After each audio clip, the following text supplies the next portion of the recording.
Good morning to UK column viewers and listeners. As you can see, I'm here at home and it is a little bit chilly, so I've got my thick sweater on today because England is not at its best. I've got an important interview. I'm going to be speaking to a lady called Iolanda, and Iolanda is in Portugal. But what is really incredible about this interview is that we've we've rekindled uh, a friendship, I think I'm going to say, from way back in 2016.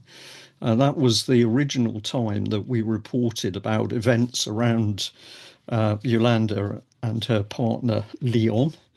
And the subject is social services in the UK. But here we are in 2025, and we've got the opportunity to speak. So, Iolanda, I'm going to say thank you very much for having that very useful conversation on WhatsApp a couple of months ago. Um, I was delighted that we sort of rediscovered each other. Time passes very quickly. And I want to say a huge thank you for agreeing, for you agreeing to do this interview with me today. So welcome to the UK column. Ryan, thank you so much for inviting me for this interview. And you actually got me quite emotional now, just for the words that you said. Well, it's Yolanda, it's a very emotional subject, and of course, viewers of this interview will have already seen that you have a mannequin over your right shoulder wearing a pink T-shirt, and tell us what's written on that T-shirt. Yeah. So social services kidnap babies for adoption. Social services kidnap babies for adoption. And this is the subject. And I have to say to you, it's a very poignant subject because over the last week, I've been interviewing other mothers in UK on this very same subject. And of course, way back in 2016, in fact, before 2016, we were trying desperately hard at UK column to get some of the truth out about what was actually happening around social services in the United Kingdom, taking babies and dragging the parents through very uh, onerous family court proceedings. So I know that for you to actually talk to an audience today is going to be emotional, and the subject is so important that we need to still be talking about it. So, Yolanda, I'm going to say once again, thank you for agreeing to do this. And perhaps we should start at the beginning. And that was that originally you were living in UK with baby's father at the time, Leon, and you gave birth. What happened? Yeah, so I am a Portuguese citizen, and in 2010 I went to England. I'm a cardiac physiologist, and I have worked, for example, in Harley Street in the private hospital. So I was doing very well financially, professionally. I was integrated very well on the English society. And me and Leon, we had the we were together for 3 years, and we decided to get pregnant. So we left London and we went to Southampton, not knowing what really Southampton is about. So we planned the birth, and when I was pregnant, because the nurse in the GP, every time that I was going in there was always a different one. So then I decided that the services that I was being provided was not the ideal one. Being the first time that I'm a mother, I would like to create a relationship with the nurse and feel comfortable asking some questions. So then I went on the internet and I decided to look for a private midwife, a nurse, private midwife that was going to provide that service for me. But once it was so expensive, then I found out the service of a doula, and she was a certified lady, American citizen, and she had a home birth herself. But for me, that was not the way to go because in Portugal we don't have the babies at home. But in the long run, well, we got to know about how the things are for the all the procedure, what's actually the correct position to have a baby, not actually lying down on the bed, and with everything that we learned from her. And once I have been invited by the midwife, after like nearly 9 months, I've been told, once you are a healthy young lady, so then you can decide to have the baby at home, in the birth center in nearly near Southampton. Now I don't have Leon in here to help me out, or in a hospital. So we went to visit that place, and it was not a very nice experience because, for example, I just asked to the nurse if actually, having Leon in you really helped me out with the proper names because I haven't talked about these for a while. So, one of the things that they do to the pregnant woman when she's pregnant and when she's going for the labor, they are going to do the touch to say how dilated she is, correct? Yeah. So, from everything that I have learned with this doula, we learned that actually creates infections. The risk of infection is much higher. So you don't really have to do that, and there is not much information that you can get from that. So on that place, so I just asked when she showed us the installation of that place, she said in here is where you're going to do the touch exam. And I kindly asked her, do I have to do it, or can I say no? Is like, and she said to me in a very rude way, if you don't want to do it, this is not the place for you to have your baby. And the way she said that, it was so rude. So, every exam that you do in a hospital, everything has to be with your consent. And I know that, I work in a health environment and I know how the things are. So it's not the way sometimes they say it. And so then we exclude that option.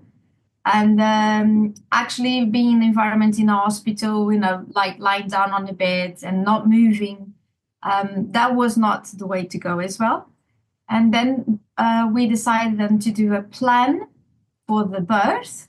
And the midwife that actually received that, she told me that in more than 20 years of experience, I have never got one. And what was written in the contract, our verbal contract with that midwife, was the home birth is something that happens in England and is very common. And what the NHS does to the women to provide the security is that sends 2 midwives to the houses. So I was expecting 2 midwives for my home birth. And once the contractions, they started, Leon called the NHS, but actually they said that no one was available. So we called the doula. She was in there. She was helping out Leon with the pool at home. And we did everything. Leon was very well prepared, counting down the contractions and all of that. And they kept calling the NHS saying the contractions, but actually 6 hours went down the road and no midwife came. So it's actually 10 minutes before born when actually one midwife turned up at my home. And her attitude was completely wrong because it was, let's move, hurry up, because I have my husband at home. He's waiting for me. And I need to let him go from home because he needs to take care of my child going to the school and he needs to go work. And I'm like, you are late. It's only 1, not 2, like has been said. And this is not the right attitude to be in a home birth. But I have a very strong personality, I would say. If I have to say it, I will say it. If it's wrong, I will say it. But neither me, neither Leon, neither the doula said absolutely nothing. We thought this is a brilliant time. We're not going to ruin the moment. And we're just going easy. So the woman decided to, once born, we were in a pool, and she just kept brushing me and said, "Come on, mother, now you need to go lie down in there in the bed because the placenta needs to come out because I really need to go." So basically, what she did, she pulled on the umbilical cord twice, and Leon, being a man, he knew that was wrong. So I screamed, I hold her hand, I ask her, "Please don't do it, you are hurting me." Leon hold her hand too and ask her, "Please don't do that, you are hurting Iolanda." So in a very minutes after, I start bleeding. So, and Yolanda, just to clarify here, was this the midwife that was pulling on the umbilical cord? Yeah. Yeah. So it's important to say that her name, she did say that her name was Carol Stone. But let me tell you, Brian, the name that is written down on her card that I have recorded on my home birth, it is not Carol Stone, and she's not registered with the name Carol Stone. Okay? The name that she said verbally, it is not the name that she's registered with, and I know who she is. All right? It is important to say as well that my parents, they were watching the home birth through the Skype, and I have a camera recording the home birth. And she always gives her back to the camera, and she always has hidden her face to the Skype. And she knew that my parents, they were on the Skype because the doula was holding the computer so they met through the computer. It is important as well to say that before she pulled the umbilical cord, she gave me the injection so I could expel the placenta. Now, I know one thing that you never do is to pull the umbilical cord because there is a huge risk to create a severe hemorrhage. And that's exactly what happened. I lost nearly 2 liters of blood. I almost died. I left Leon's house in Southampton completely grey. They called the ambulance service. The 2 paramedics, they could not find any veins because I was completely already without blood. I was completely grey, and Leon really thought that I was going to die in his house, that how bad it was. So they called another paramedics, and I remember that I was inside the ambulance, and the paramedics, they are calling for the nurse. "Where is the nurse? We need to rush this mother to the hospital." And she's nowhere to be found.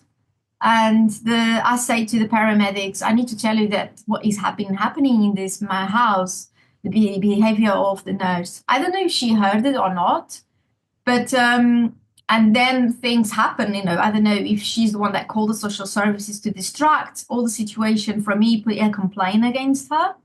But the fact is that the paramedics, they called for her, and they said, "You have to come now to the hospital because you are affecting the service and the mother can die in here." And she said, "No, I'm not going to the hospital. I need to go home. My car," that's actually what she said as well before. "My car is wrong parked. I'm afraid to get a ticket and I need to go home. My husband is waiting for me, and my 4 years old daughter is waiting for me. So I need to go home." And the paramedic said, "No, nurse, you are going to the hospital. You are at the service of this mother, and we need to go now." So there was a battle in there in between them. And then the Leon and my son went on her car because the other paramedic took the car to the hospital. Okay, so the paramedic then demanded her to go to the hospital with him. And I remember going inside the hospital and being already very, like, very more on the other side, such to say. Yeah. Yolanda, I'm going to say you've astonished me because you've told me parts of the story that I will say either I didn't pick up at the time we first spoke, and maybe this was because you're talking very intimate details here. Maybe you didn't talk about those details in quite the depth, but I'm going to say I don't remember this part of the story. And when you have just mentioned about pulling on the placenta, I was astonished. I will say to you that of course I am retired now, but I'm married to a lady who was a midwife. So within the family, let us say that there's quite a lot of knowledge about births in various circumstances. And when you said what you did, I thought, my goodness. So this is done to you, and you end up in hospital. You've lost a huge amount of blood, and I would assume you were semi-conscious while you were actually uh, uh, taken into hospital. So what happened when you were in hospital? What did they do for you? Brian, let me just go back in something that I find that is a very important detail. When me and Leon we visit the birth center in Forest is the birth center near Southampton. It's now on is anyway, I don't remember the name now. The lady after I said that, after she said what she said to us, like, if you do not want to do the touch exam in here, this is not the place for you to be. I said to Leon, it's time for us to leave, because she did ask me, what's your midwife's name? And I found that, like, why do you want to know? Like, what's that got to do with you? And I didn't say the name, I didn't provide my surname, but when we are back in the train, I receive a phone call and it was her. So somehow she did find out who I was. And I don't know if she found out who Leon was. And I don't know what she has got to do with all of these. So I think it's important details. I don't know if someone got upset. This is very interesting, Yolanda, because very often in stories around children and problems with social services, mothers or fathers and fathers talk sometimes about strange events, little strange things that happened that at the time very often they didn't they didn't put much significance on it, or they didn't think it was important. It was only later, when they started to think through various things that had happened, that they realized that there were little connections with strange things. So I am absolutely paying attention when you talk about that. The question for me was the birthing center, was that part of the doula organization, or was it separate to her? No, is in a beautiful place of, I don't know. I have Forest Gate is in London, but is in Hampshire, and is like a forest place. Anyway, Yeah. the people from Southampton, they will know. And The New Forest, was it? It was in the New Forest somewhere. yes, I believe, yes, New Forest. And it is important to say, because when I arrived, the nurse, she looked like she was a machine speaking. She was a robot. So today we are going to do this, and we're going, ba, ba, ba, ba, ba, ba. And me being Portuguese, and because she had a very strong accent and speaking very fast, I really wanted to know where I was going to birth my baby. So I had questions to do, and I really wanted to listen to her. So a way to say to her, okay, can you slow down speaking? I didn't say it like that. So what I came up with was, I'm really sorry, I'm deaf. would you mind to slow down, please? Speak a bit slower. And she didn't like it because in a visit through the center, she kept saying, oh, where is the deaf one? Come to here. I'm like, seriously? I have worked in Harley Street. I'm not used to be treating people like, where is the deaf one? So there was something in there. She didn't like it. And anyway, that's a detail, but I don't know what she did because she did find out who I was. Right, back in the hospital, I went through a surgery that fortunately went well. But later on, the surgeon did say there was a hard one. And when I came out of the surgery, the doula was in there with Leon, and my son was with Leon on his arms. Now, it is important to say that he was well, and he was not a patient in Southampton. I was the one having the surgery. But when I come out of the surgery, completely, still drugged, without my glasses, like barely understanding what's happening, Leon told me, Iolanda, I have to tell you what's going on in here. The nurses, they have been keeping asking, what's our baby's name? And I have explained that we decided to not know the gender of the baby. And because I didn't know he was a baby boy, we had no time to decide the name of the baby. And it's not whilst you are on the surgery that I'm going to decide the name of the baby on my own. So I did say to them, we haven't decided yet. So they kept asking the name every minute, and they were actually literally bullying Leon in the hospital, and the doula did see it. It was a witness of what happened. So I was amazed with my baby. I was in love with my baby. And what Leon told me, I started seeing it myself. The nurses kept coming every 10 minutes asking me, do you have a name for your baby? Do you have a name for your baby? And I was like, I just said, no, not yet. I'm still, Brian, there is a picture of me and I'm completely like drugged. I'm surviving. I'm in love with my baby and I just want to have 1 second of peace. And they keep coming. And do you want to put your baby in there, like on the cot? I said, no, I'm fine, thanks. Have you breastfed? They literally just have seen me breastfeeding. So I was wondering, like, what are they trying to do? They saw me breastfeeding him 5 minutes ago. Why are they asking me if I'm breastfeeding?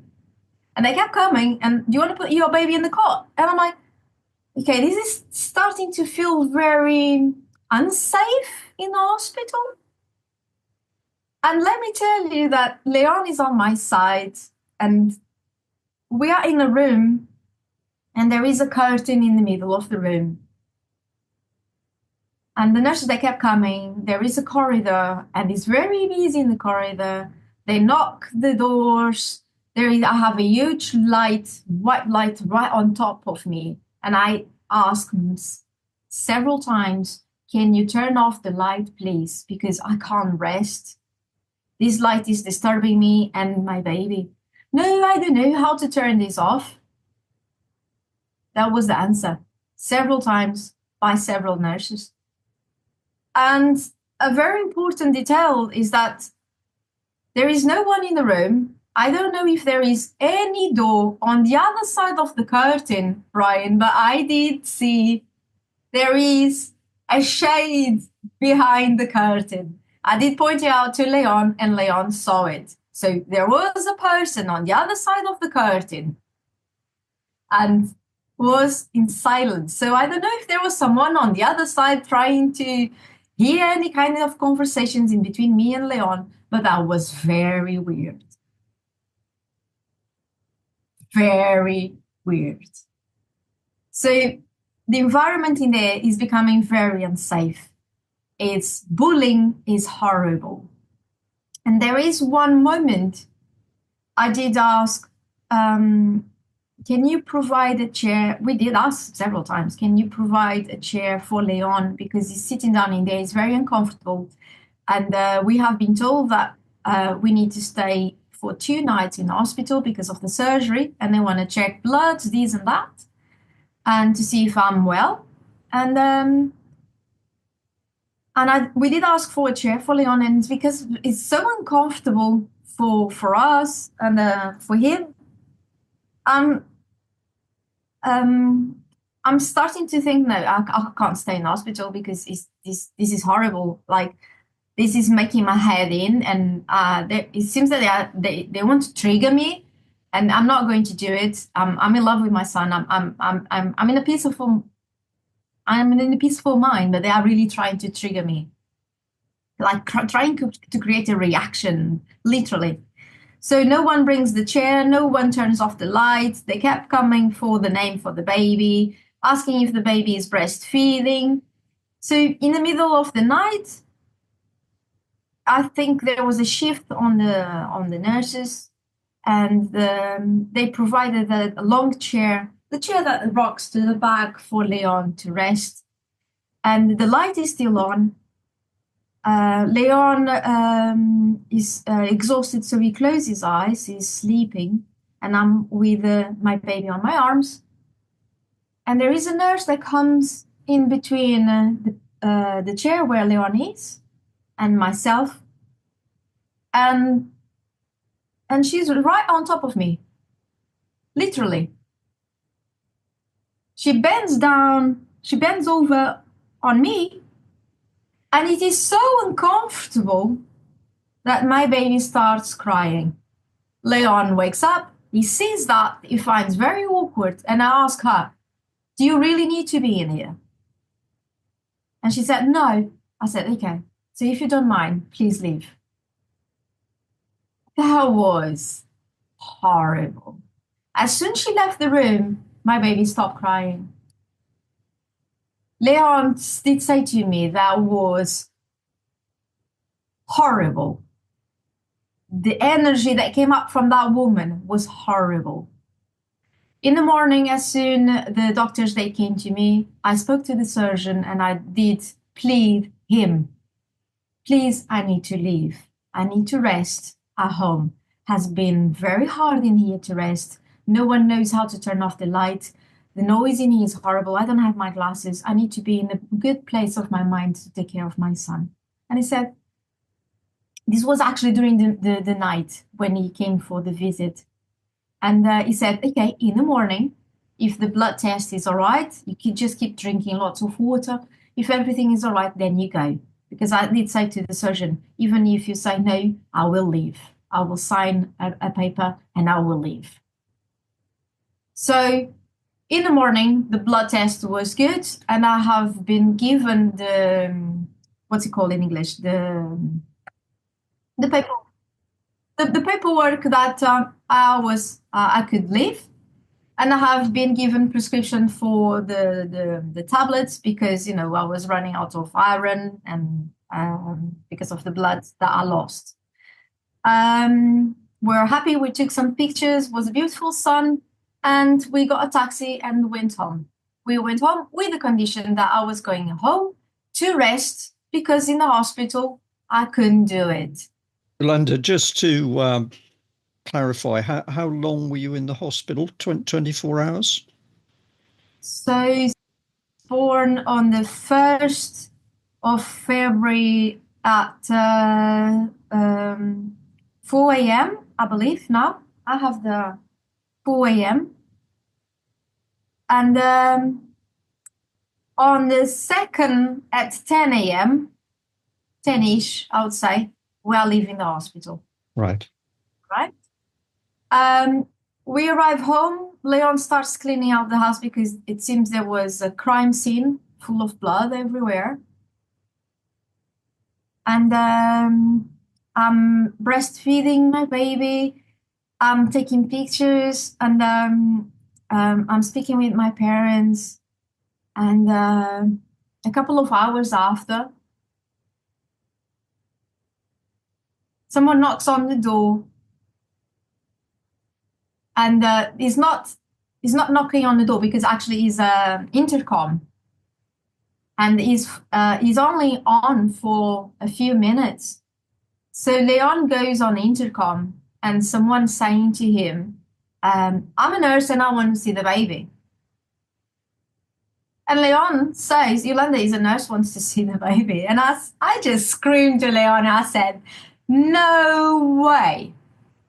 The bullying has stopped in hospital. I came from the hospital to rest at home. I haven't slept because this was a couple of hours. So this happens on the 3rd of February. I haven't slept on that night. And for the time that I'm at home, I haven't slept nothing, nappies and all of that." And I said to Leon, "No, say to them, we book an appointment and we are going to take the baby to them to see them. Not in here. The bullying in here is not happening inside my house. That was what happened in the hospital." So Leon, Brian, I'm Portuguese. Okay, I'm feisty. I'm a feisty woman. And Leon, uh, obviously today you would have opened the door, the window, you would have done it all. You would have done it completely different, I'm sure. And even being a man, you would have taken the things different. But the way he saw me, he said, "Can you please book an appointment and we take the baby?" The intercom goes off, and no one insisted, and Leon didn't go out to carry on the conversation. And then we thought, okay, everyone is happy. 2 hours after, there was another nurse opened the door because we want to see the baby. And then it was the midwife that was seeing me on the NHS. And Leon said, "No, Iolanda just said 2 hours ago, no, we booked an appointment." So later on, she called and she was speaking to Leon, saying that she was not happy that Leon didn't open the door. And I said to Leon, "Please give me the phone." I spoke to her and I said, "I'm the one that said, no, we booked an appointment." And she's saying that with the excuse that she wasn't there to provide the things for the birth. And I said, "There is no birth. The birth has happened. You're not bringing the things for the pool now because the birth has happened. There is no excuse to come to my home." So, Yolanda, was this a separate nurse you were talking to, or the original midwife? So this was the midwife that saw me probably 3 times in my whole birth on NHS. And was that the midwife that pulled the placenta? I've never seen her ever again. Oh, Right. actually, she went to the hospital while we were still in there in the morning, and she gave the baby boot that was left on her car. Leon didn't recognize her. I didn't. And she might be like, "Oh, you don't know who I am, do you?" Okay, so this was another midwife that you'd had contact with. But it's a very important midwife because I spoke to her on the phone. I said, "I didn't like the behavior of the midwife in the home birth. This has happened." And she said, "Okay, there is a paperwork that you probably have been given now from the hospital for the complaint." I said, "I don't want to do any complaints. I just want to be in peace. And please then book the appointment and we're going to take the baby to you to see that he is well." So she booked an appointment. And that Friday would have been the 5th of February, but she said that she was fully booked. So she arranged the appointment for the 12th of February. She never said, "Yolanda, I'm fully booked on the 5th of February and it's urgent because he's a newborn. We have to see him as soon as possible. So let's book something for the hospital and not in here in the GP," or something like that. I'm a mother on the first run, Leon as well. She booked an appointment for the 12th of February. At that time, we would not have him any longer. All right. So after that phone call, we thought everything is fine. The appointment is booked for the 12th of February and everything is fine. On the day after, it knocked on the door. Sorry, not on the door again, on the intercom. And Leon spoke with a woman with a very strong Indian accent, screaming, shouting, "Open the door, I want to see the baby." And she starts speaking in a different dialect that Leon says, "I'm English." I don't know if she was speaking Portuguese or whatever it was, but Leon said, "I'm English. Can you speak in English, please?" And then she says, "Open the door, I want to see the baby." And Leon is like, "What's going on in here?" And the way she's screaming and shouting, no one on earth is going to open a door with a newborn at home, especially someone saying that he's a professional doctor or a nurse. No one behaves like that. So the intercom has finished. Leon said that we had an appointment and like, you are screaming and shouting. What's this going on? The intercom has finished the time. She has not rung again. And we're like, okay, there is something very weird happening here. And we decided to Leon call the GP in Southampton. And he's rung saying, okay, I have been visited by someone shouting in the GP. And my son is well. He's going to have an appointment on the 12th of February. But yeah, you can come here then and see that the baby is well, because this is getting very weird now. Later on, what we know now that they have written on the paperwork is that Leon called the GP saying that the baby is unwell. Okay? They know that that is not true because the recordings, they exist. Yeah? So a few minutes after, the police knocks on our door, really knocking on the door. And because I was breastfeeding, I don't have my bra on, and I feel very unprotected when the police says, "Can you open the door? I want to see the baby." And I'm like, I never had the police in my home. What's going on? So I say to him, "I'm naked and I don't feel comfortable." And I said, "Okay, that's all right. Get dressed and show me the baby through the window, because we are on the ground floor." We spoke with the policeman on the balcony. He has the camera on.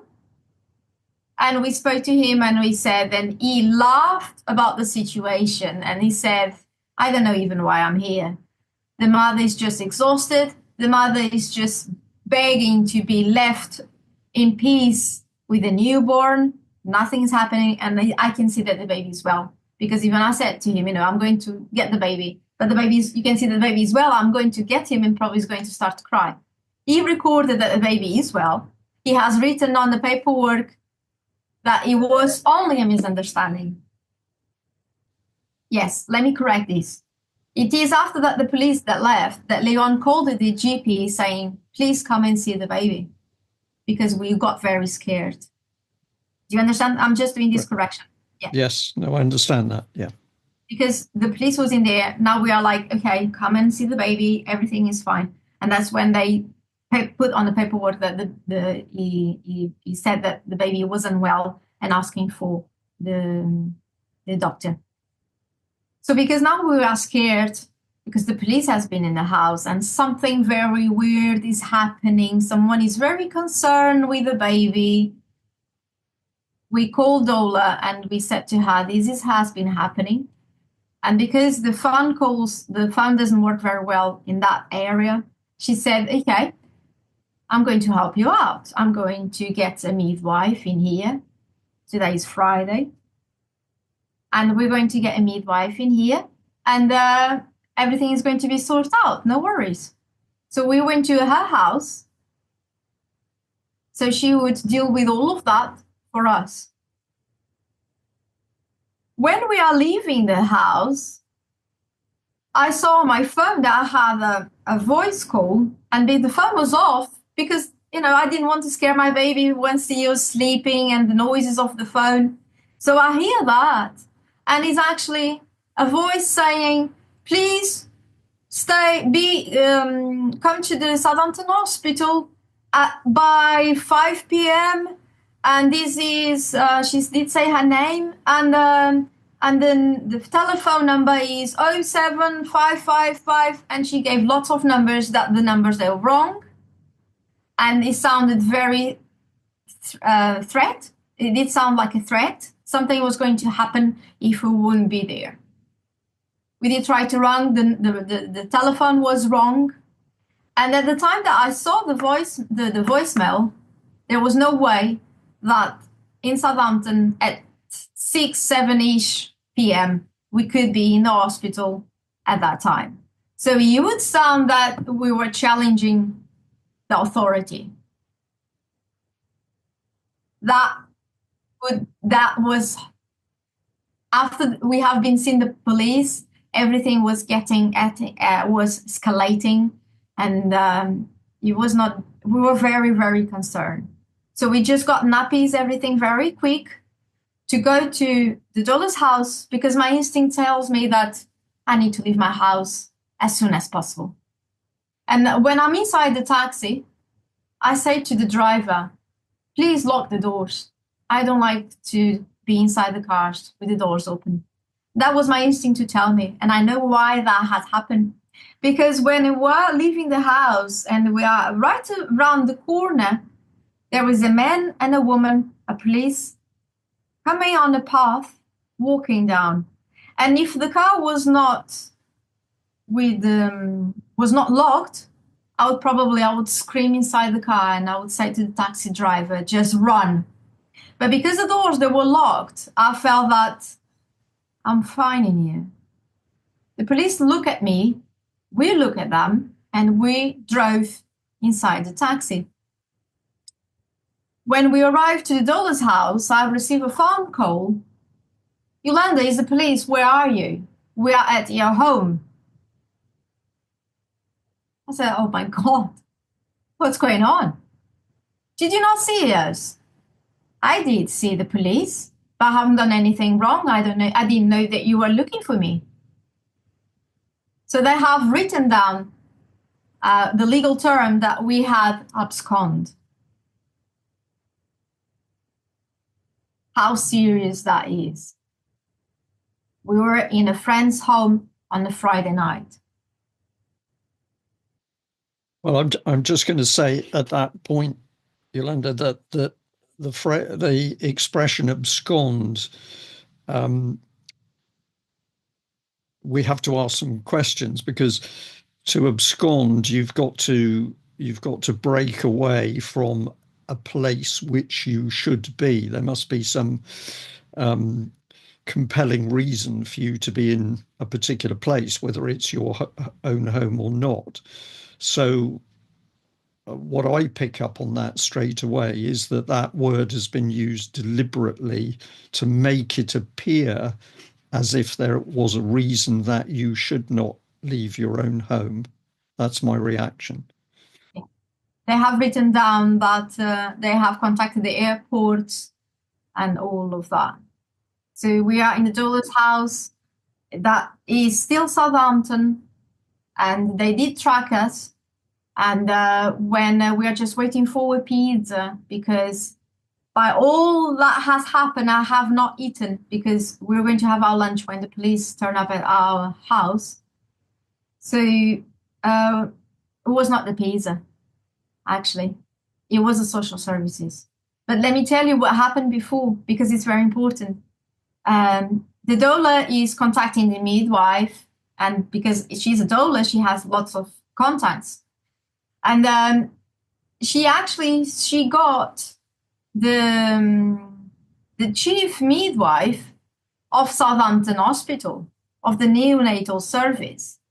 And she's contracting her to come to see us, to see that our baby is well on the Friday night, because there is concerns with the baby.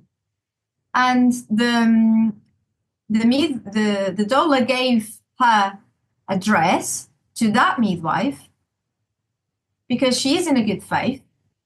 And we were contacting as well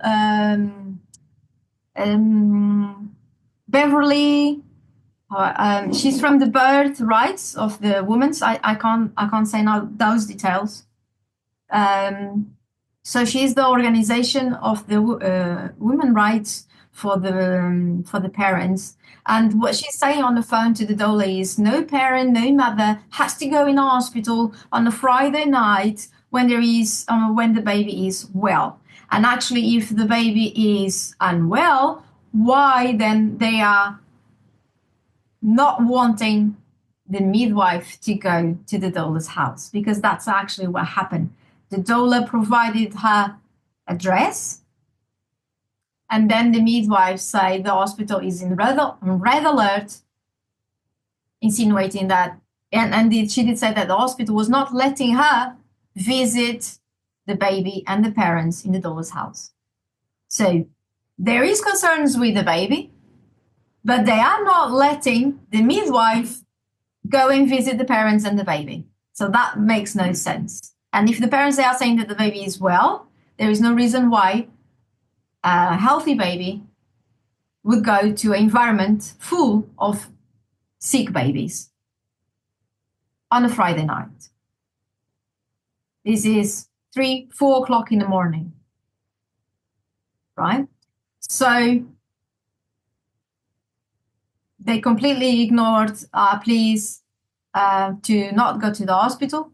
The doula provided the address to the police because we were in a good faith. And what the doula said is, we just asked for the midwife to come and see the baby. And because we are in a good faith, we want the police to be in here present to report that the baby is well. And once the police, they got the address, they turned up at doula's house. They bang on the door. Her husband went and he was told, you have to let us come inside your house. Otherwise, you're going to be arrested as well for not letting us to go inside your house.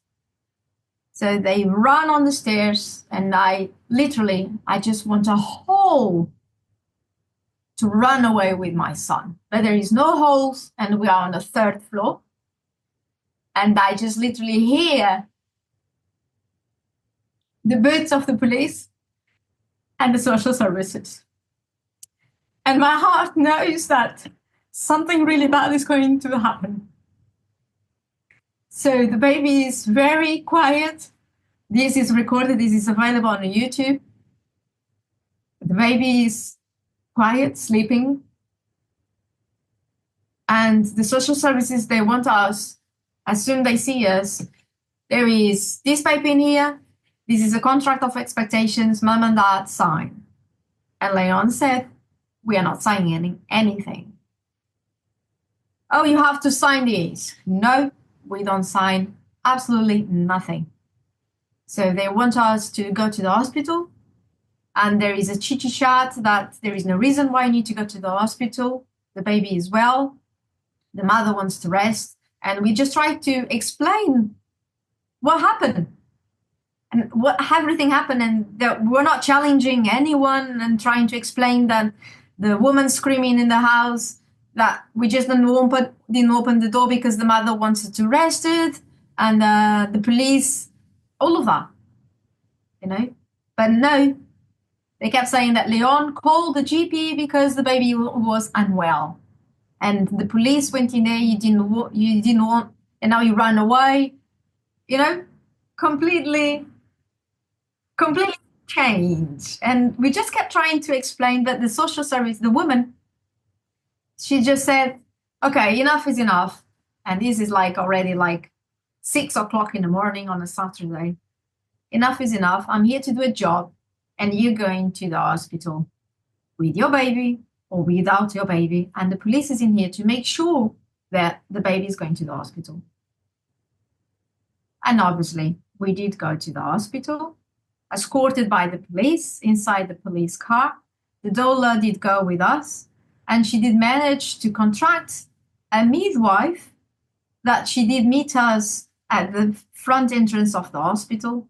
And she did see that the baby was well, and she's a witness, and she was contracted, and she did see that the baby was well.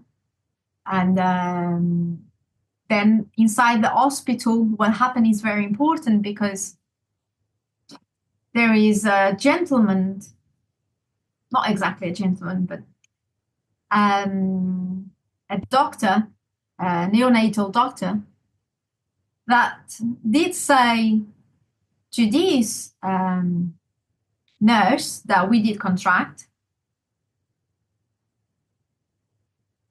And let me tell you that the doula has been thrown out of the hospital, because when the doctor is speaking to us, she's recording. And he saw the phone, and I don't know if he got intimidated by the phone or he knew what he was about to do, that the security came and escorted the doula out, even when she said, okay, I'm stopping recording. That didn't matter. They'd thrown her out. So the other midwife was still in there with us.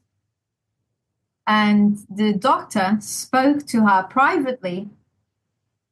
And what this doctor said to her is that he was under the orders of the social services, and you would have to take that baby inside the hospital. You would have to admit the baby. And that midwife, my witness, she didn't say that to me. And what she has written down is that she did say to him, okay, you're going to say that to the parents. I will let you speak to them. But the doctor never said that to us, that he was under the orders of the social services. What he did say is that the baby would have to be admitted now in the hospital. And he said that they would have to do tests to the baby and everything was going to be all right. And we had to leave the baby in the cot. They start putting things on him, injecting him with things, and it was horrible to see the baby crying.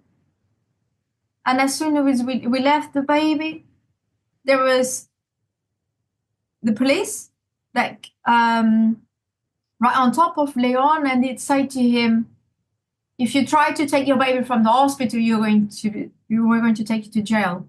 You're going to be in prison. And I said, why is that? I said, if you try to take your baby from the hospital, you're going to be in prison. And Leon, where's the papers? Why are you taking my baby to the hospital? What's going on in here? Where are the papers? Based on what you are doing this? You haven't provided absolutely nothing. And they said, your baby has to stay in the hospital for 72 hours. And if you try to take your baby out, you're going to be in prison. For those 72 hours, they have not provided no food to Leon. Very little food that have been provided. The little food that have been provided, I have to share with Leon. This is in February 2016 in Southampton. It's cold. In the room, the small room that have been provided to stay while my baby is in there, there was only a bed sheet. A very cold bed sheet. Brian, I have been tortured. I know I have been tortured. I had two doctors. Leon was present, one smiling and smirking and saying, it's hard, isn't it? We took our baby from you. There was joy saying those things. While I was in there, they gave me no peace. We need to measure the blood pressure. We need to do this. They kept coming in the room and measuring the blood pressure. I've been given no time to sleep. As soon as I got in there, I got a piece of paper and I wrote, 24 hours, 48, 72, planning when we're going to leave, at what time. And I didn't want to fall asleep because I didn't want to get lost on time. And we are inside that room, and I'm speaking to Dola, and I'm saying the recordings, I'm recording. And as soon as I said the word recording, someone knocked on that door in that room, and they asked, Yolanda, are you doing some recordings? And then I knew they were listening in their room.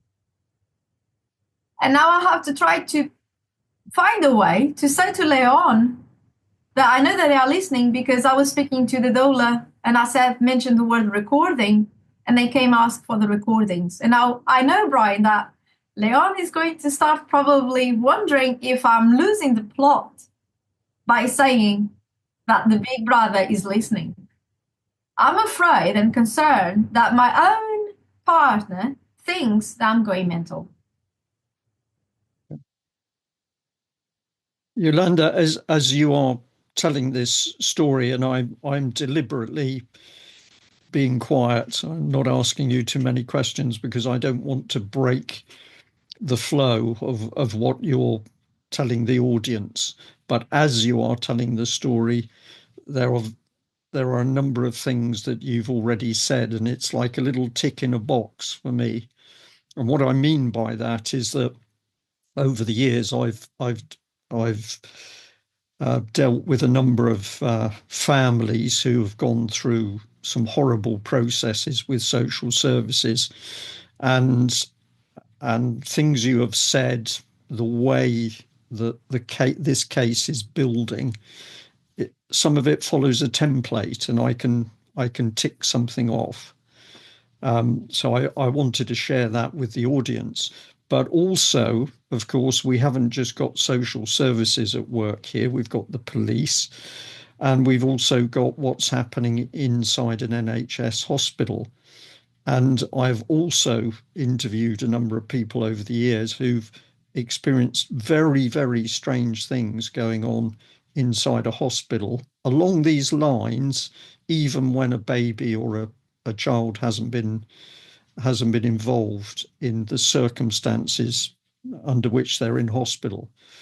So I'm going to invite you to. I'd like to invite you to keep going.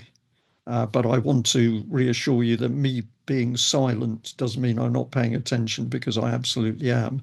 And for the audience, if there's anybody out there thinking, well, this sounds a very strange story, absolutely, it's a strange story. But one, I know that you are giving a factual account as to what's happened, albeit now many years ago. But also for me, this is another story about how ultimately social services conspire with other authorities, such as the police and the NHS, in order to take not only newborn babies away from their parents, their mothers, but also can be very young children, or indeed it can be older children. But I think that's enough for me to say at that point. So take us back into what happened. So in that room, um, later on during the day, Leon kept asking for the paperwork, and they wouldn't give no paperwork, absolutely nothing. We don't know why we are in there. We don't know why the police has been involved. We haven't done nothing wrong. We try to keep explaining every detail, but no one really is interested to understand the situation. The doula did go on the day after to give us food, because we did say that no one provided any food.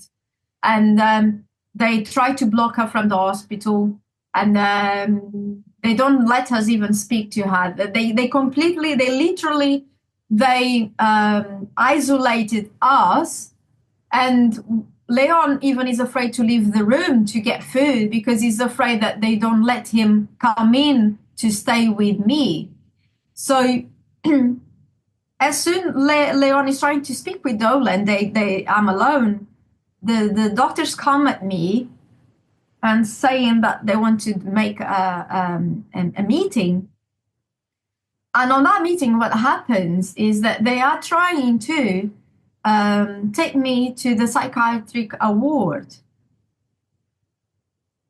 And I said, I'm aware, well, and I want to stay with my son. And they keep trying to move me to a psychiatric ward. And it's because I kept saying, no, I'm fine. And Iolanda is saying that she is fine, that somehow they didn't do it. They didn't do it by force. And on that meeting, these two doctors, they do ask me, do you have a window in your room? And my mom later on, after all of that, she did say, Iolanda, you were being invited to jump on that window. When they asked me if I had a window in my room, I didn't know what to say. Like, are they trying to judge my my mind? There is a window in the room. Do I say yes? Do I say no? Why is that important? Like, there is a window in the room. They know there is a window in the room. But I'm like, this is very weird. And my mom was saying to me is that, yeah, they were trying to invite you. Once you have the window in there, and because the situation is hard, just jump. So that meeting finished. And when we go inside the room, there is a woman smirking, very happy. And we think, okay, the things that are going to sort out. But no, she's smirking. She says, you are going to be in court in 10 minutes. And we're like, what? In court? So we go inside the room. I receive a phone call. And, hi, Iolanda, I'm a lawyer. And it just happens to me to be in court. And it just happens that your case is in court. And I have noticed that you don't have a lawyer. Would you like me to be your lawyer? I said, oh, yes, please. I don't know what's happening, but yes, please. Sorry, Iolanda, this lawyer had just appeared in the hospital. No, dude, on a phone call. Oh, a phone call, right. Somehow he has my phone number. And in my mind, I'm like, in Portugal, the people, they have time to find lawyers. They just don't receive lawyers that happen to be in court without a case and available. I know that this is in my mind. Everything is so weird. But yeah, in 10 minutes, we receive a phone call saying that they were in court and they were actually deciding my future life, my son's life. But the judge, in case, he did say, I want to see the parents. I don't know where the parents are. So we are going to postpone this to another case. And parents, can you come to here? And I said, oh, yes, I'll go. Yeah, I'll go. I don't know which court. I don't know where is the court. If it's in Southampton, if it's in London, I haven't been told absolutely nothing. I don't know nothing. I don't know nothing.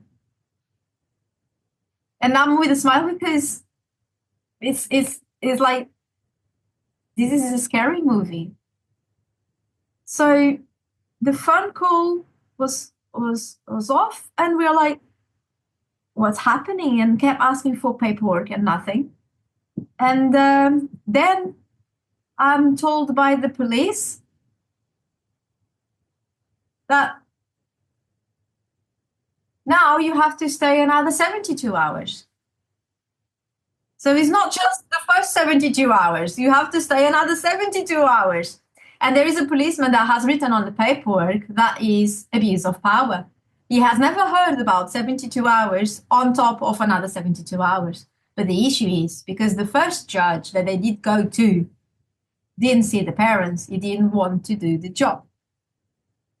So they were trying to find another judge. This is what we wonder now.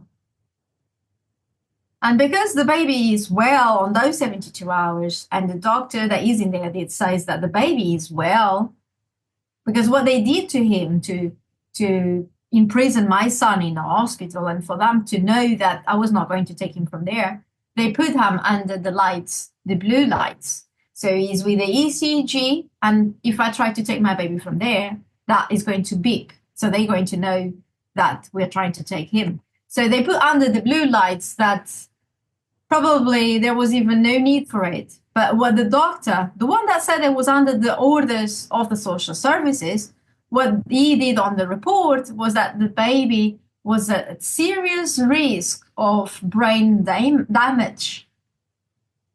So he needed that treatment. And what was the basis for a serious risk of brain damage? I suppose it was just under the social services, the orders of the social services, because he said that the baby was dehydrated. That's all.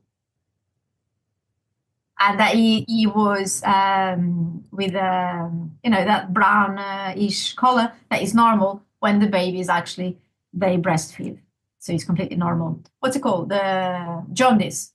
Jaundice, yeah. Yes. He did write that the jaundice was a severe jaundice, and he had to do that treatment. But my midwife, when saw the baby, has written down that the nappies, they're wet, the jaundice is normal, and was the 5th day, and the jaundice always comes up on the 5th day. So, and everything was fine, or everything was just an excuse to keep the baby in there. There is a doctor in there that says to me, Iolanda, you cannot breastfeed your baby because your milk is not good. I said, no, my milk is good, and actually I'm doing very well, so I'm going to breastfeed him. No. Otherwise, actually, you have to prove that you have good milk. You have to pump. I don't know now how much she did say. Has been nearly 9 years, but I have everything written down. I think she did say, like, you have to pump 10 mils of milk. Brian, that's a lot. No woman would have to pump 10 mils of milk to prove that she has milk. But because I was doing actually very well, I did 10 mils of milk. And with all my strongest, because I was alone, because they have thrown Leon out of the hospital because he had asked for paperwork. And that doctor said that he was rude. So now I was alone in the hospital. And with all the strength that I had in my heart, I did say to her, I have 10 mils of milk. I have proven to you enough that I have milk. Can I breastfeed him? Because they wanted me to give formula to him. So all my rights, they were being completely taken out. And while as I was with my baby, waiting for another 72 hours to finish or something to happen for them to say that we could leave because he was well now. Even the doctor said that the baby was well. He could go. So we, just for you to understand, like I had a bottle of water that dropped it on the floor. And someone said, don't drop, be careful. Don't drop your baby on the floor like you just dropped the bottle of water. So I had the police looking at me. I had the security, all the men in there looking at me with guns. And I had just my baby and I just wanted to go home. And we were waiting something to happen. We don't know what. And then at the end of the day, on the 9th of February, because we went to the hospital on the 5th of February. And on the 9th of February, around 7 p.m., a social services came with a huge amount of paperwork and said, because my baby is in the cot, they don't let me stay with my baby in that meeting room. There is a lot of police outside, and in that meeting room, they give you the paperwork, and they ask me, do you want to say goodbye to your baby? And I said, goodbye to my baby? What do you mean with that? We're going to take out your baby from you. I said, no, my baby's not going anywhere. No, this is the paperwork. And now you have to go through the paperwork, and you need to get a lawyer and this. And then I said to Leon, after we were like chitty-chatting, and Leon, let's go and say goodbye to him because they are going to take him. And they said, you did say you did not want to say goodbye to him. You left the hospital already. Babies that they are well, they cannot stay in sick environments.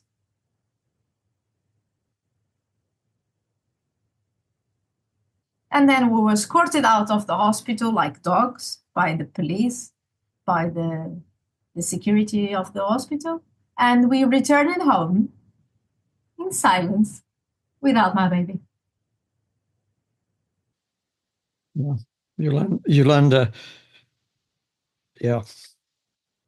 On the day after, we were told that on the day after, we were going to receive a phone call saying a meeting point to visit my baby. And I'm thinking, like, this looks like a movie. They're going to give an address in the middle of somewhere. And on the day after, they rang saying, actually, we don't have a room. So today, you cannot see your baby. So now we're going to give you a plan of dates for you to come and visit your baby for a couple of minutes. But before, you have to sign a contract of expectations. And if you don't sign that paperwork, you are not going to see your baby. And now, we are deciding if your baby is going for adoption or if it's going back to you. I'm like, adoption? Me? He has the mother, he has the father. I have grandparents. Leon has his mother. I have never heard about a baby going for adoption with family. But actually, the paperwork asking for his adoption was done on the 5th of February, when he was still with me, when no doctor would have seen if he was well or unwell. Let me tell you as well that on the paperwork, what they have against us is only future emotional risk of harm. And they do mention MMS, but it is not a crime, and they even have written down. So Leon has interest for MMS, is master mineral solution, and it seems it's not very good for the pharmaceutical industry, probably, or people healing things doesn't give probably much money, so that problem is an issue for many people. And I don't know how much that has been actually the reason for all of these. I only can tell you that now, years after, one day when I woke up, I got an idea from my dream, and it was like a eureka moment, because one day when I was pregnant, and on that day when we went to visit the midwife, and the midwife is to the right in Southampton, and if we only go to that road if you were going to go to see the midwife, otherwise we would go north to the town center or south. And on that day when we went to the midwife, there was actually in there the black van. And when we walked past that black van, it came up the journalist from BBC, Leon, Leon, Leon. And Leon ran out on the streets because he did not want the journalist near me. And after they did a heat defamation on him, saying that he was using bleach with babies. Just so that I've got this correct, Yolanda. So this was one of your early visits to the midwife. There've been no other problems. So you're pregnant and you're going to see the midwife, and on one of those visits, the BBC ambushed Leon over his, we'll call it campaign work with regard to MMS. And Leon, I did shout to Leon because Leon was running. They came after us when actually was a red light for the passengers. So he crossed the road.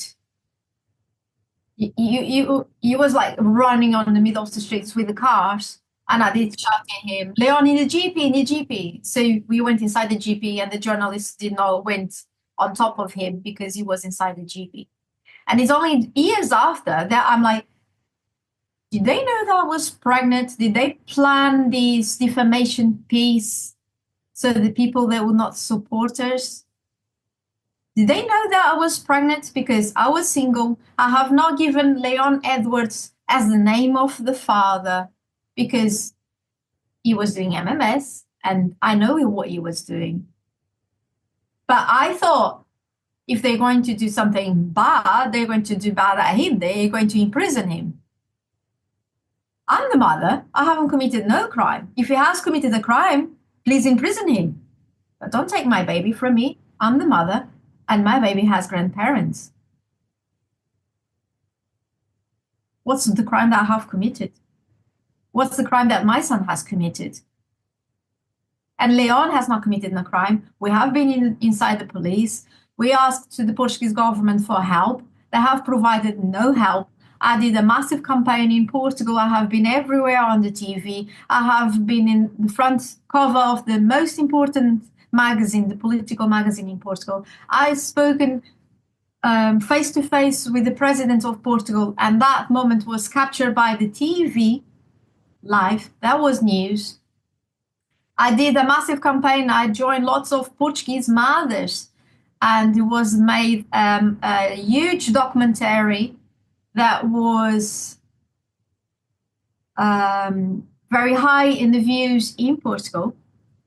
And the Portuguese people, they got to know that England kidnaps babies for forced adoption, because I made other mothers to speak up and to share their stories. And my baby name became the name more used in 2016. Yolanda, you've given us an absolutely incredible story, and I'm going to stick by my comments that as you were going through it, there were various things which, for me, because I've heard it from other mothers, it's almost like I can tick a box. One of the things that you said, and I thought was particularly significant, was when you were clearly being challenged over breastfeeding. And what I learnt in dealing with another mother, another case a little while ago, is that if the social services ultimately intend to take a baby away from a mother, they will very often try and stop breastfeeding as soon as possible, force the natural mother to go on to feeding by bottle. But this is almost a technique. Well, it's been suggested to me by a midwife that this is actually a technique to start breaking the bond between the mother and her own baby. So there were other things that you've said which I thought were very, very significant. But I don't want to stop your train of thought. So you've taken the audience very carefully through all of the things that happened up to the point that you're now into the court system and paperwork is going to and fro. So tell us what happened as this bizarre story moved into the family courts in UK. Brian, I've decided, while as you're speaking, I have decided to share something with you that I have never done it before publicly. Because people sometimes can be mean and can judge. but I'm going to provide that information to you and to your audience. Once a mother has been told, once I have been told that you have to pump milk, I'm put on a position of learning to use a machine that is actually hurting my breast and that is actually doing something psychologically that is so nasty that when the woman that is explaining to me how the machine works and going through all the process, I'm actually only watching her lips moving and I cannot understand what she's saying. And when I'm told to pump milk again, the 10 mils of milk, I have to use that machine again, and I cannot even stay with my baby on my arms. What I want to share with you is that the psychiatric, they say one thing, the psychologists, they say another thing, the spiritual world says another thing. What I want to say to you is that my mind and my body, they're separated while as I'm using that machine. The torture was so bad that I believe the spiritual world has protected me while as I was through that torture. And the machine has got I'm going to use the word psychological. It's got a psychological element to it. It's breaking that intense physical bond between a mother and her newborn baby. But it's also got a physical aspect in that for you that it was painful to use a breast pump. It's horrible. Its psychological torture is actually what you have already touched on several times in your story. You haven't described it as that, but when you talk about officials who are lying, they're not telling the truth. You have one set telling you one thing, another set of professionals telling you another thing, and they're certainly not being kind to you. They're talking to you in a very authoritative way. They're bullying you, they are demeaning you, they're undermining you. This is actually the application of psychological manipulation in its simple sense, but actually because of the intense pressure and stress and anxiety that places you under, I think it is perfectly reasonable to say that you're actually being psychologically tortured, and they were using your baby and your relationship with your baby in order to do that to you. And I was sleep deprived. On the 9th of February. I was sleep deprived since the 31st of January. And I did say that several times, and I was completely ignored. That sleep deprivation is the worst form of torture since ever.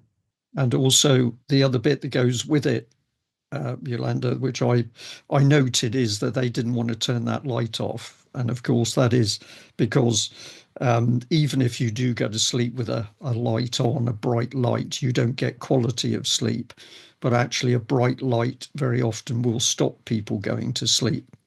So they were not subduing. They were not reducing the lighting in the room, which would have been a calming thing, particularly for a newborn baby. They were keeping that bright light on, and there was a reason for that. And the room that was provided for me to stay while my baby's in the hospital is right opposite to the lockers room of the nurses. So every 3 hours, the shifts they change, the lockers, so there is no quiet, no peace. So once they take the baby from us, we were told that on the 19th of February, we are going to be in court. We were told that we could not have the same lawyer, but actually on the paperwork is written that we did not want to have the same lawyer. And we had to rush and get lawyers They are obviously from the government. We don't have money, and no time, and we had to rush and just get one that is actually available. And in court, what happened is that I'm in the room and I'm actually just speaking to not the lawyer, because my lawyer didn't turn up in the court and he didn't even say to me, he didn't think that was important. So I'm just meeting a barrister for the first time and I'm just telling everything. And then we go to the court, and everything that was said that we were going to do, like saying that I'm Portuguese, I have my parents are in Portugal, that the baby, and moving the situation to Portugal because I'm Portuguese, none of that has been told in court. We were told that we are going to speak to the judge. The judge never spoke to us, so nothing that was planned actually was made. So they were actually deciding my life, but nothing that was really important was being said. In the meanwhile of the court, when there is a break, I go to the room with my barrister, and Leon is with his barrister and the lawyer. And my barrister says, Iolanda, sign in here against Leon. And if you sign, the judge might consider to give the baby to you. I'm like, what? Against Leon? I know who Leon is. Leon never did anything wrong. What the hell is this? I'm able to choose a good father for my own son. This is really wrong. Why my barrister is doing this instead of going to court and saying she's Portuguese? No. So I rush the room.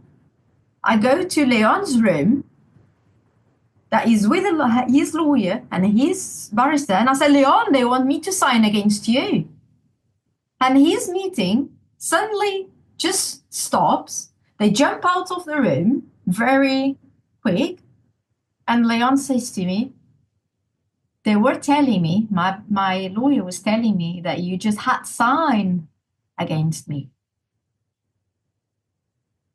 And I'm like, oh my God. Our own lawyers, barristers, they were conspiring against us.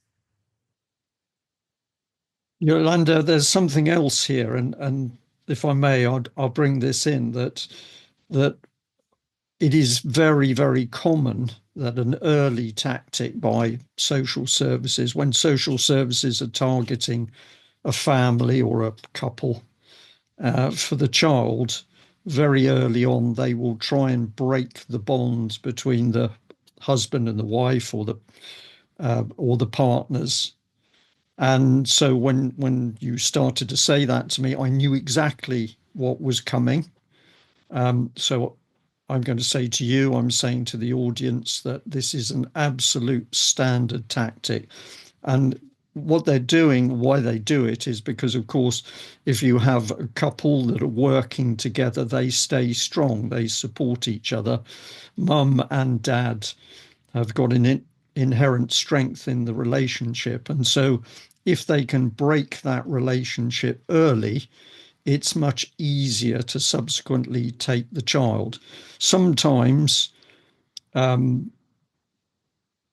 couples will succumb to it, they give in and they say, okay, and maybe the mother is allowed to keep the child for a while on her own, but invariably, as time goes past, they will then go to get the child off the mother. And of course, she's more vulnerable because then she's completely isolated and on her own. So you are describing things which I'm echoing back to you, and I'm talking obviously to the audience to say that what Yolanda is talking about here, absolutely real. And there are hundreds, there are, I believe, thousands of couples where the same technique has been used on them. But what a coincidence, Yolanda, that you should go into that room and, of course, spoil the plot because Leon was being told a rather different story.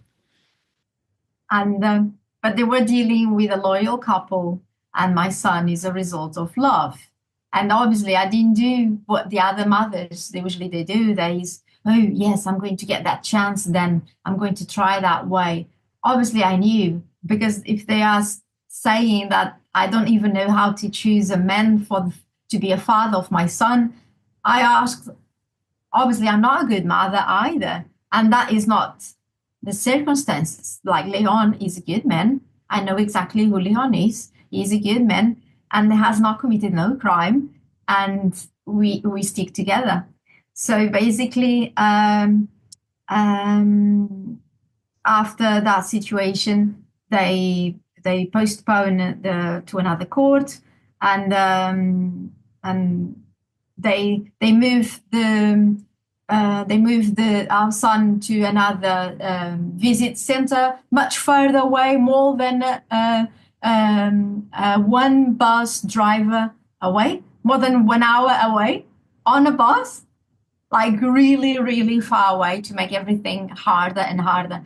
And on the visit center was lots of babies, and you have to be in that room 15 minutes before then the baby goes, and then you have to stay in there. So just to make sure that you're not going after them. It's lots of locker rooms. It's like a movie. Like you can see they are child trafficking. And again, it is psychological torture. That's what the mothers and fathers described to me, to go into a very cold, a very austere location in order to see your own child. And then very often there are restrictions. Some of the mothers are told that they're not allowed to say to their own child that they love them. So you have a child taken away from you when you are allowed to see that child in a contact center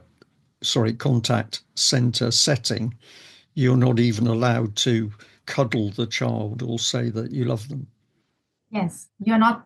My baby was a baby, and I was being told that I was not even allowed to cry. So the situation happens, and we are told by a friend, actually, Judge David Wynn Miller, American. He says to her that you need to make the case public because this is child trafficking, and the only way that we can actually get your baby back is that if you make the case public, and then they will go back and they give you the baby back. But actually, I think they were very scared, and they made us a lesson to everyone. And actually, what the judge has written down, it is important to stress, however, that no court has made any findings on those local authority allegations, because they even have made blood tests saying that the baby has not been given no bleach. And this judge from the High Court of London, he has written down, there is a very real danger that by continuing with their current internet campaign, they will only achieve the very thing they profess to be trying to avoid, permanent separation from their son. So basically, we were punished because we screamed for help publicly. You're punished for that scream for help, but you're also punished if you don't. So in the contact centre, a mother is told she's not allowed to cry. But if the mother doesn't show any emotion, she's then criticised as being cold with her own child. The key weapon used by these authorities is psychological manipulation. And a question for you, at the stage that the case is going through the family courts, what is the baseline for the continued removal of is it the risk of future emotional harm, or have they moved on to a new accusation? In court, I have heard the judge asking the local authority, you have questions related to the mental state of the mother. And he did answer, we have seen her CV. She has worked in Harley Street. We are not going in that way anymore. Sorry, say that to me again. I didn't quite understand what you said. So the judge is asking the local authority if they still are wondering about my psychiatric uh, capacity State. state. And his answer is, we have seen her CV. We are no longer on that path. Okay, so the inference was that because you've got a professional CV, that actually you're of uh, some professional social standing, and therefore they didn't think that they could be trying to make out that you had some sort of psychiatric problem. Yes. Let me tell you, Brian Gerrish, that the guy, the priest, the highest priest of England, the one that put the crown on the king, King Charles, he was my patient in our district.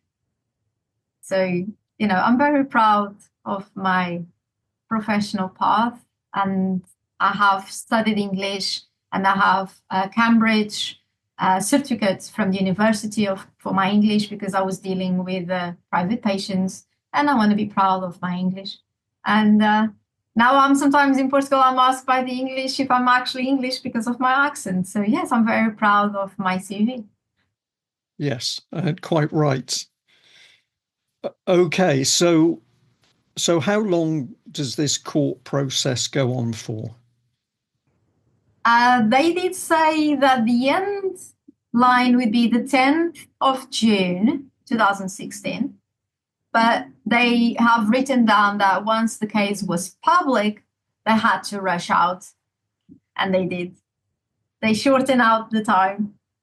And the UK column, you made contact with us, or Leon made contact with us, and we reported on this case. I think it was in April 2016. Um, but but of course, at that stage, you were living the case, and so I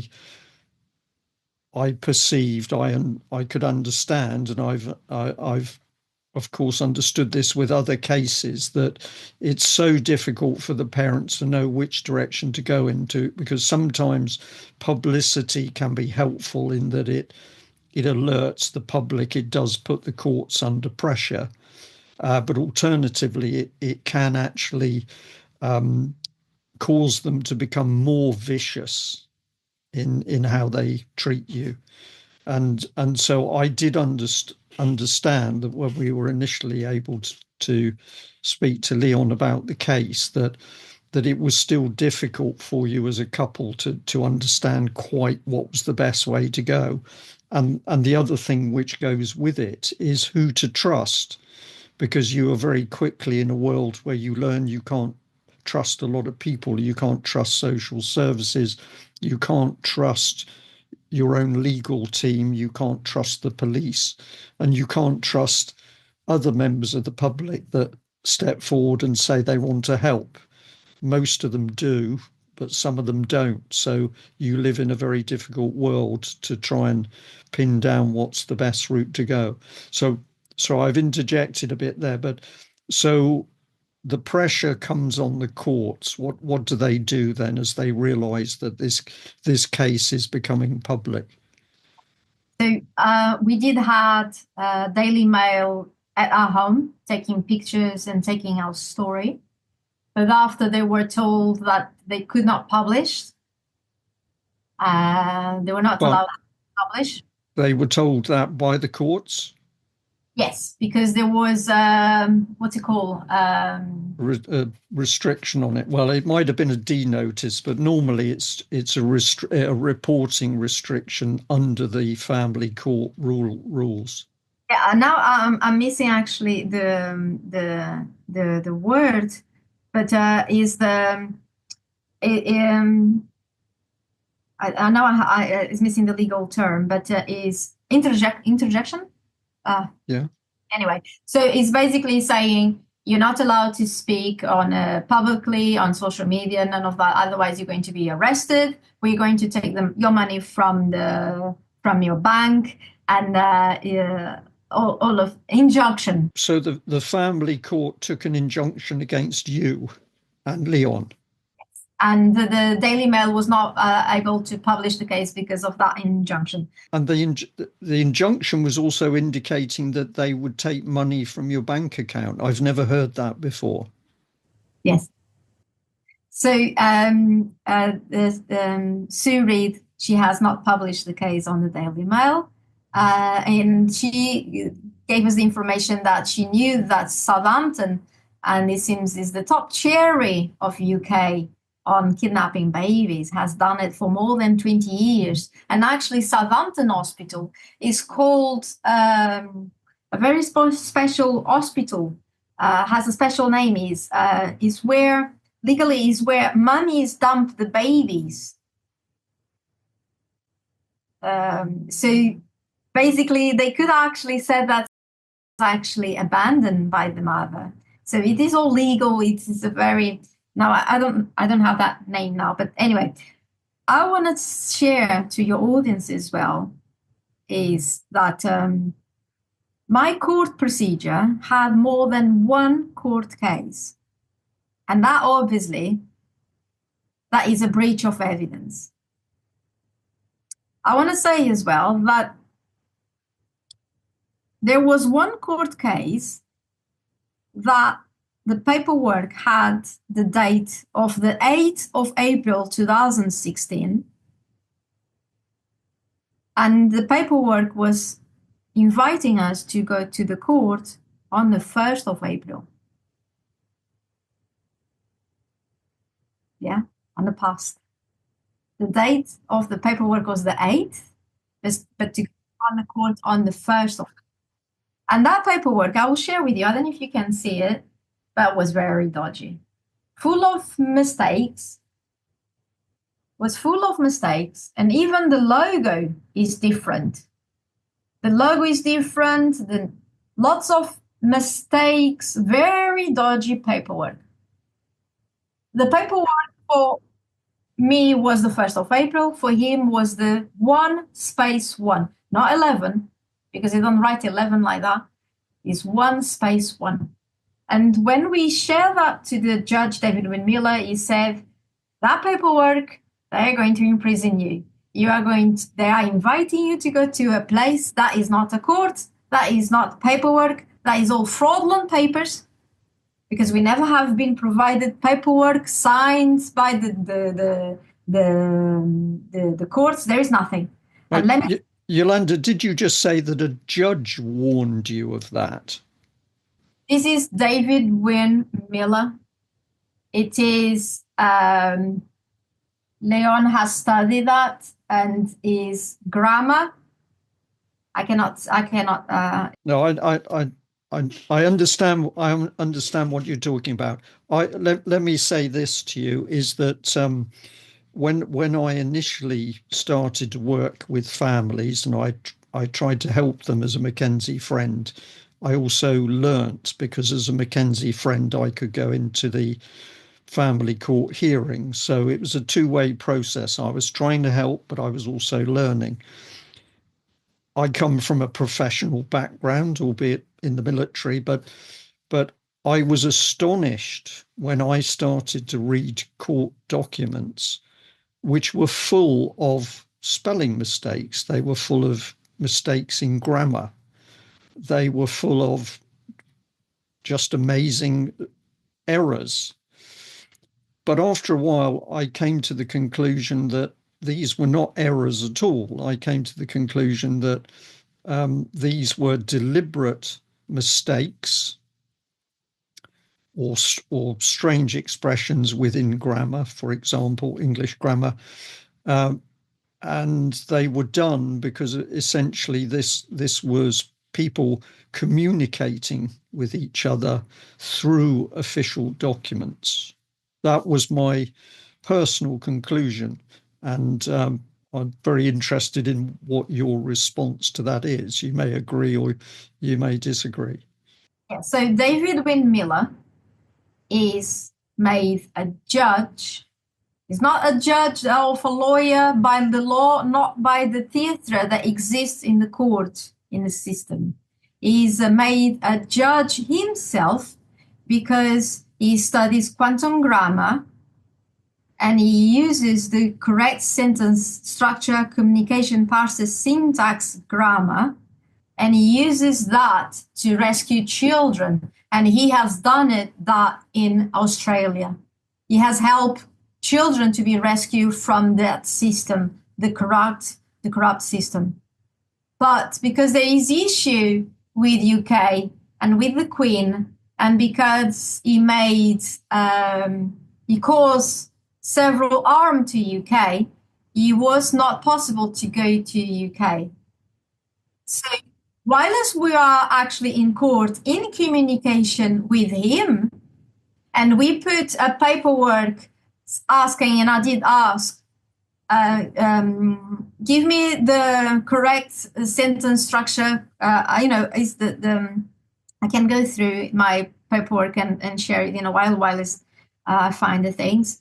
And basically what I'm saying to the judge, and I did ask, and Leon did it as well, and while as he say those words, then he has been thrown out of the court. And basically what we said is, give us the correct paperwork written in the correct grammar that shows that we have committed any crime. Otherwise, give us our baby to us.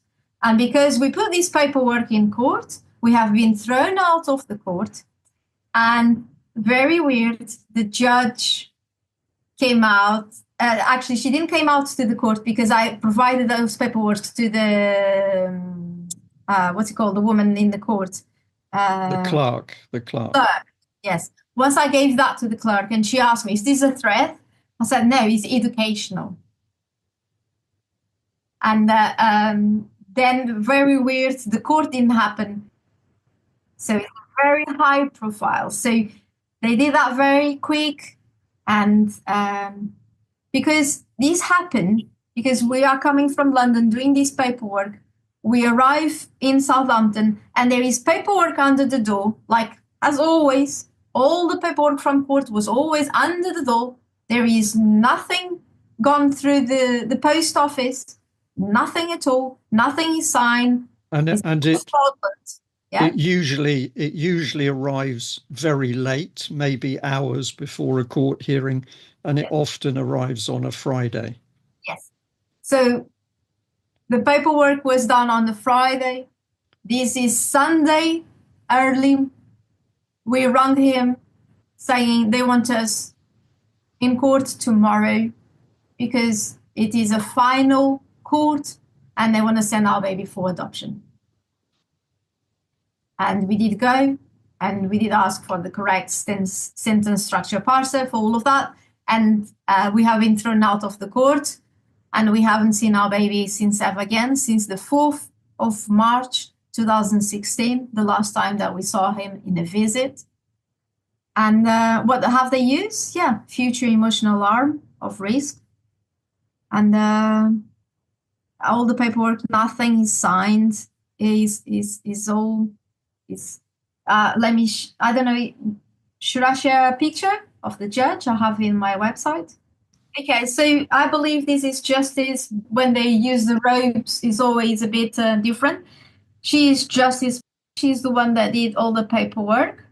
Yes, and I've heard about her from other cases. She's the nasty one, and this is the one that is involved.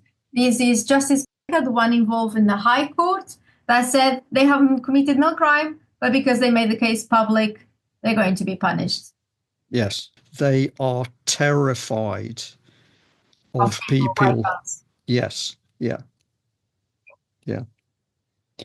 I would like to share the image of the Live Life claim that we made based on these. So he is not.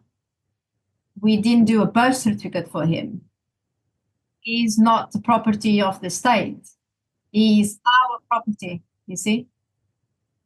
So he's a Live Life claimant with the things that we learned from the judge David Miller. You see, later on, the social worker, she did a birth certificate for him, without the father name. Court documentation, the manipulation of the documentation, special languages, codes. I absolutely believe this is happening. So I I haven't, or I don't think I've heard of sorry, was it Daniel Miller before David, but I In Portugal has happened something very, very important because it has been proven to us what the judge David Miller was saying, it was happening. And it was about the different planes. When I'm in the government and I made an appointment to speak with the Minister of Foreign Affairs,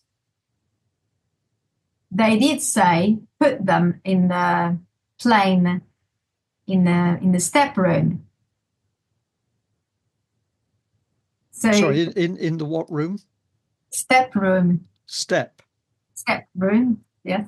A room with a square on it. So there is, you go inside the room and usually it's all in this one field, one plane, yeah? Yes. That room had like a step and it was in a different level. So different levels. And where were you? What was the location? An office inside the Portuguese government of the foreign affairs. How interesting. Yes. That to me sounds Masonic. So the things when a prime minister is speaking to an audience, he's always been given a square, different plane. The judge is in a different plane. When the judge is on the court, they say, all rise. So all of these, we were taken to a different room to deal with that. And then what happened in that room, it's very interesting because we're speaking about the case in one field, one level. And the guy, when he was speaking to us, he went to the different level. And then we jumped to the same level and he came out of the level. So the conversation was always trying to not being on the same level. And of course, the English expression is, if you're telling the truth, that you're on the level.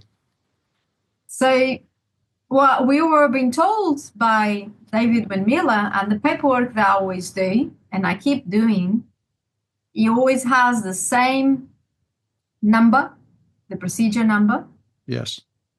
Put by the postal. We put a stamp. We autograph, not sign, because that sign they are dead. We autograph. And on the back of the paper is always my autograph as well. And when I met in Portugal, the president of the council of Figueira da Foz, where I'm from, I went to see him because he was the president of the council, because he was a judge with specialty in women trafficking. And I did say to him, now you have responsibility because I came to you, I got the case to you, because you are a judge, because you are the president of the council and I'm from here and I'm asking help from you. And what he did to the paperwork, when he received the paperwork that I gave to him, he put like that on the table, but my autograph was still in there. So yeah, but he turned it face down. He did turn face down, like yes, yes. But my autograph is still on the top. And it's these small details, they are not details, it's not a coincidence. No, it's not a coincidence. And I have learned of paperwork being turned over before from other families. We assumed that when it was turned over, I can't see it. It doesn't exist.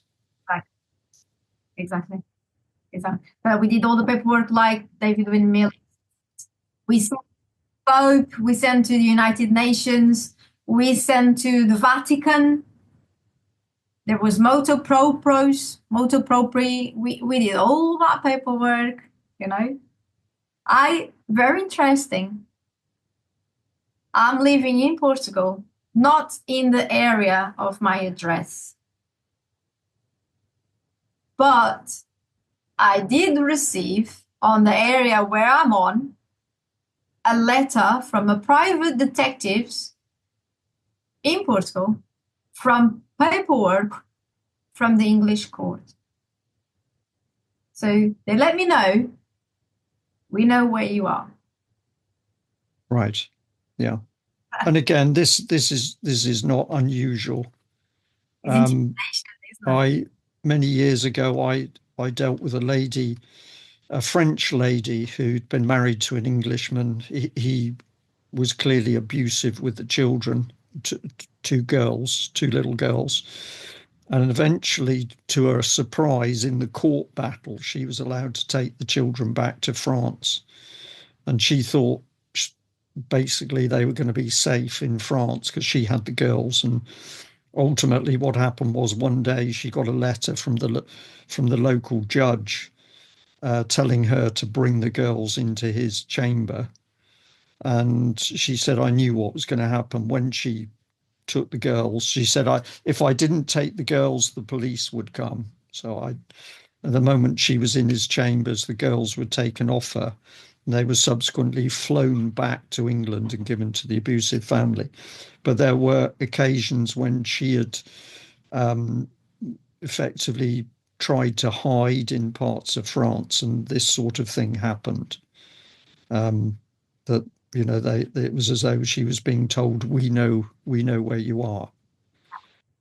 But when after we made the case public, I did ask for the help of the Portuguese consul, like straight away. Later on in video, that I recorded and I made it public. She didn't like it. What actually she's saying is that do everything that the social services they are saying. They wanted to do the psychological test. We didn't do it because we know everything goes on borderline personality disorder. And then I organized a protest in Portugal, and I decided that I'll be stronger in Portugal with the media if I was there. So we booked the flights last minute, and we flown to Portugal, not knowing if we were going to be able to go out because the police could block us on the airport. But once in Portugal, then I have been told by a journalist, I know her name. She writes to the Portuguese a newspaper here in Portugal, an English lady. I got her contact saying, if you go back to England, you're going to be arrested. And she did the first article good on us, and the other two, they were nasty. And now, a few moments ago, I did watch a video saying that in 2018, Russia has arrested 400 people for writing things on social media, and England has arrested 3,300. One thing I know for sure is that children always start looking for their parents. There is no child who comes to know that their parents are not their real parents that doesn't start looking for their real parents. And of course, youngsters are very good on social media, and everything is possible on social media. And I'm always, and the energy, you know that if I think about you, you're going to text me. You know that happens. And I'm always thinking about him, and I create an environment. There is aunties online thinking about him. I post things, I share for other children. If I'm doing for other children, I know that those families, they think about as well. So, Brian, the fact that the Portuguese government made that movie only shows the importance that I have. The fact that was the name more used in 2016 and has never been common in Portugal. Never. I know that the Portuguese, they heard me.